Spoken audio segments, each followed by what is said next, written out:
বর্ষা মৌসুমের শুরুতেই ভাঙনের কবলে ফরিদপুরের পদ্মাপাড়ের মানুষ। এ নিয়ে আরও খবর জানাতে ফরিদপুর থেকে সরাসরি যুক্ত হচ্ছেন সহকর্মী মাহবুবুল ইসলাম পিকুল।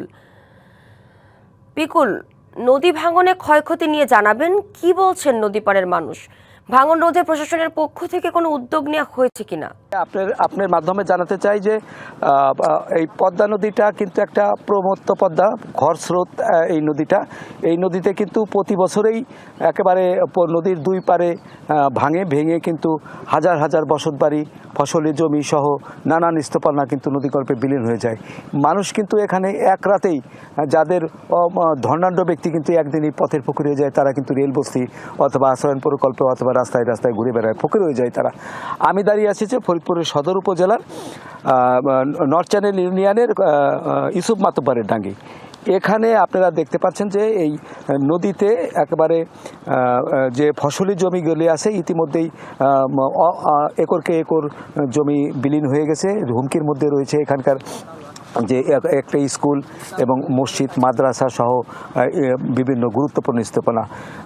এখানে কিন্তু যারা বসতি আছে তারা আমাদেরকে জানিয়েছে যে গত বছরও তাদের এখানে প্রায় 2 থেকে 250 বসতবাড়ি ও ফসলি বিলীন হয়ে গিয়েছিল।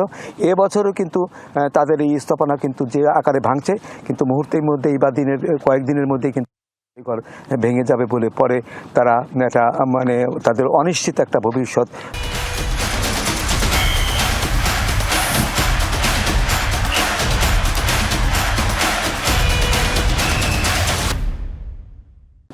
হয়ে দাঁড়াবে।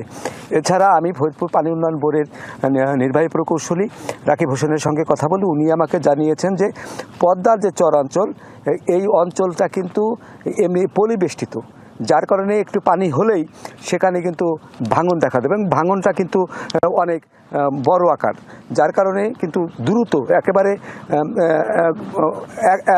একদিনের মধ্যেই কিন্তু বিস্তীর্ণ এলাকার নদীগর্ভে বিলীন হয়ে যায়।